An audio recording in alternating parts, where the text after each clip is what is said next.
आस्था की अविरल तरल धारा है गंगा। विश्वासों की वाणी, संस्कृतियों की सरलता है गंगा। किस्सों, कहानियों, कथाओं की गर्भनद, इतिहास की इतहीन अंतहीन प्रणाली है गंगा। भारत भूखंड को पोसने पालने दूध पिलाने वाली मां है गंगा।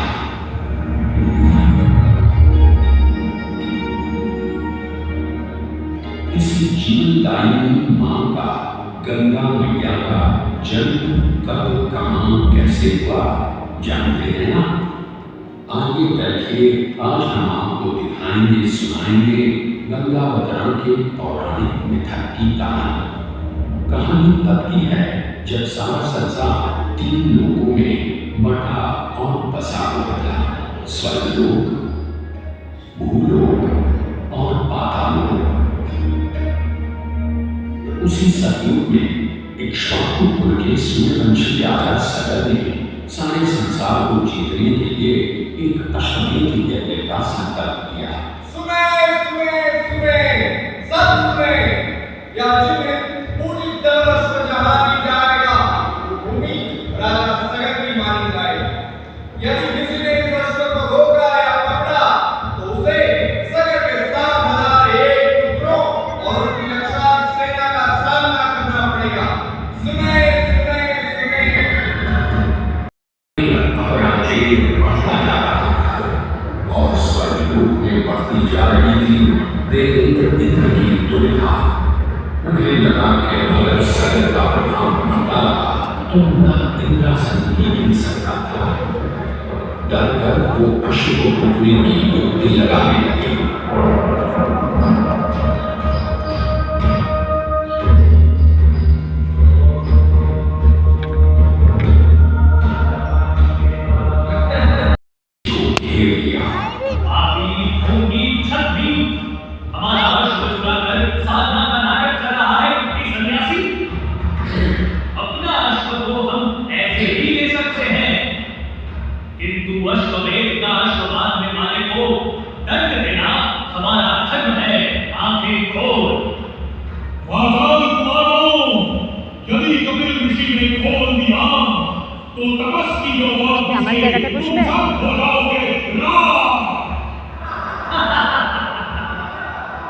सूर्य के वंशजों को आग से डराना है भूत।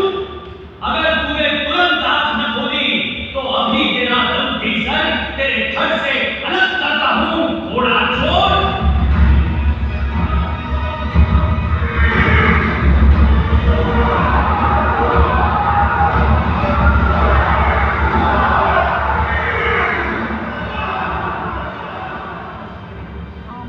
उधर सगर चिंतित थे। न अश्व का कुछ पता था, न ही उनके 60,000 पुत्रों का कोई समाचार।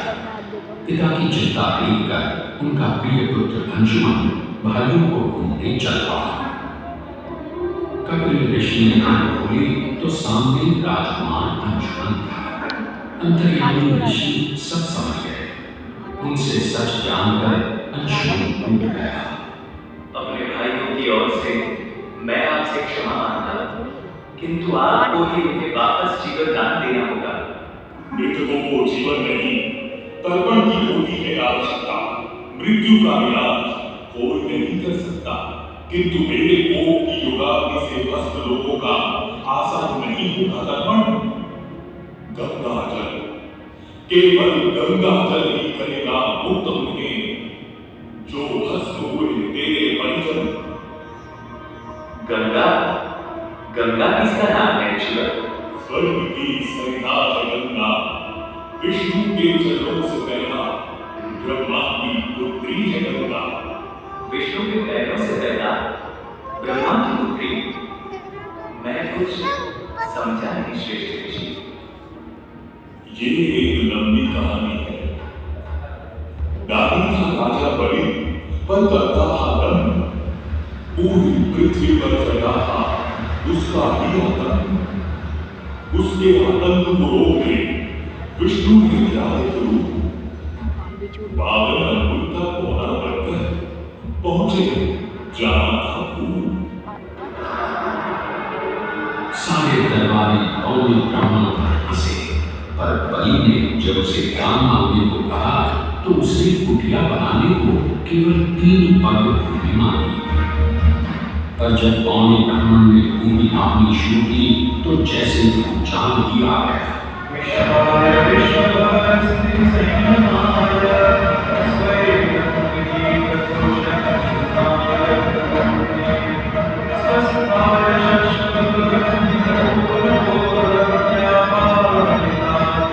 पौने ब्राह्मण ने पहले ही पल में सारी पृथ्वी नाप ली।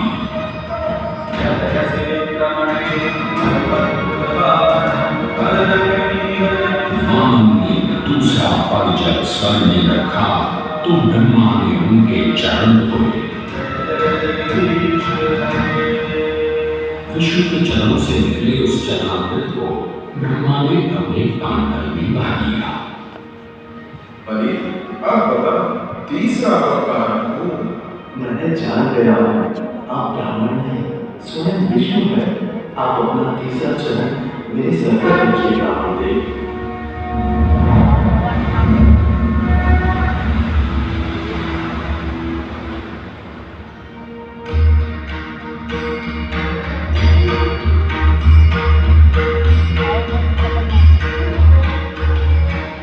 पवित्रा किंतु चंचला, आज से तू मेरी पुत्री और नाम तेरा गंगा।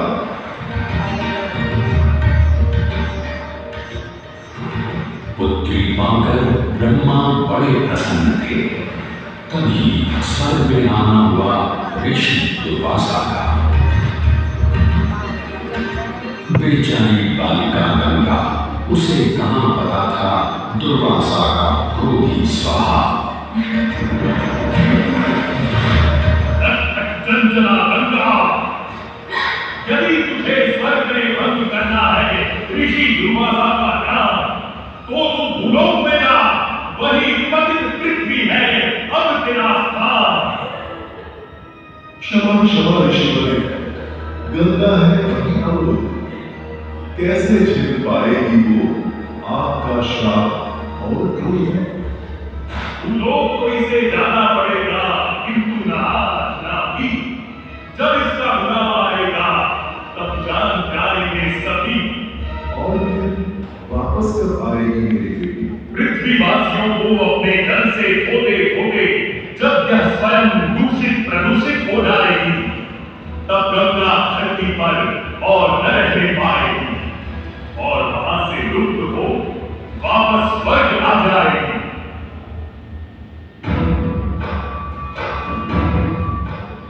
अंशुमन को अपने भाइयों के तर्कों के लिए गंगा को लाने का बहुत मन था, किंतु किसी को राजधर्म ही तो निभाना और राज भी चलाना था। देखते देखते 7 पीढ़ियां गुजर गए, पर 7 पुष्पों के बाद राजकुमार भगीरथ ने राजा बनने से साफ इनकार कर दिया। क्षमा कीजिए, क्या आवश्यक है कि राजा का बेटा ही राज संभाले? मैं पहले तपस्या करके ब्रह्मा से गंगा को बांधकर पृथ्वी पर लाऊंगा और उसके पावन पवित्र जल से अपने 60,000 पूर्वजों का तर्पण करूंगा। भगीरथ दूर एक जंगल में समाधि लगाकर बैठ गए और ब्रह्मा का आह्वान करने लगे।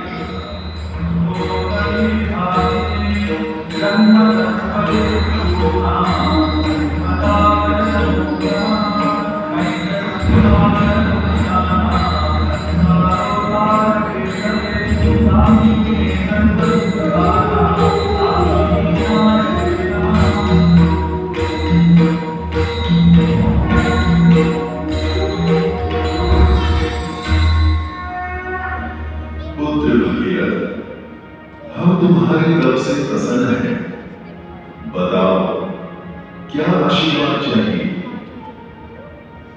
भगवान, मेरे पूर्वजों के तर्पण के लिए मुझे आपकी बेटी गंगा चाहिए। ब्रह्मा समझ गए कि गंगा के पृथ्वी पर जाने और धरतीवासियों का कल्याण करने का समय आ चुका है, पर उन्होंने एक चेतावनी दी और कहा कि यदि गंगा स्वर्ग से सीधे धरती पर गिरी तो सारी धरती ही नष्ट हो जाएगी और पृथ्वी को चीरते हुए गंगा सीधे पाताल में पहुंच जाएगी। इसलिए उन्होंने को सुझाव दिया कि वो भगवान शिव शंकर को मनाए ताकि जब गंगा स्वर्ग से नीचे उतरे तो वो उसके देव को अपनी जटा में थाम ले। भगीरथ ने एक अंगूठे पर खड़े होकर भगवान शंकर को मनाने के लिए शिव शंकर का जाप शुरू कर दिया।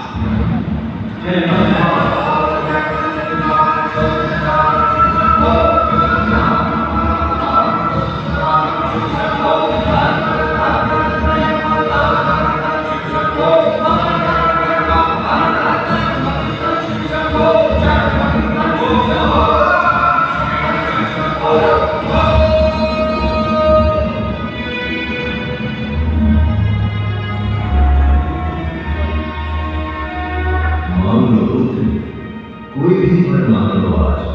प्रभु, जब गंगा स्वर्ग से धरती पर गिरे तो आप उन्हें बीच में अपनी जटाओं में साध लें, वरना पूरी धरती नष्ट हो जाएगी। शिव तैयार है, आने दो गंगा को, आने दो।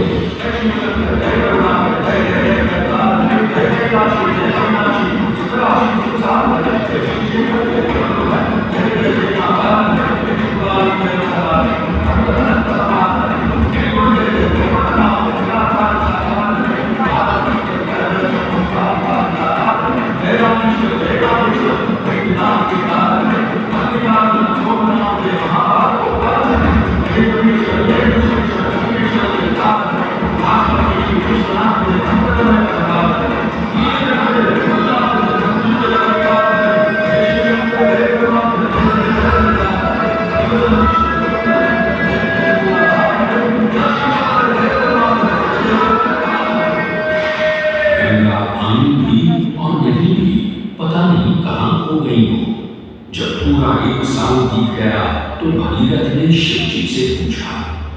गंगाधर भोलेनाथ ने कहा कि गंगा उनकी जटाओं में ही भटक रही थी, पर फिर मुस्कुराते हुए उन्होंने गंगा को अपनी जटाओं से मुक्त कर दिया।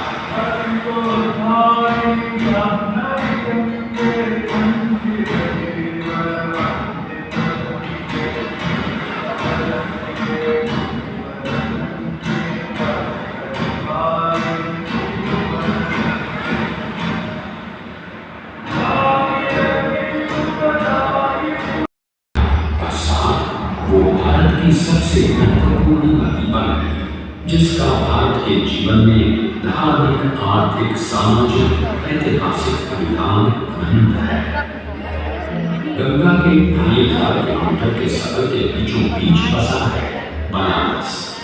यहाँ आकर गंगा भी दिशा भूलकर उत्तर वाहिनी हो जाती है। बदलते घाटों की छटा बनारस को एक अलग ही रंगत देती है। लबे गंगा पे कायम सदियों से ये पुरवकार, हर अभिगतमंद का ये शहर है दारोमदार। अनगिनत है रसिया के, कैसे कीजिएगा शुमार। आइए एक बार काशी, गंगा की ये है पुकार।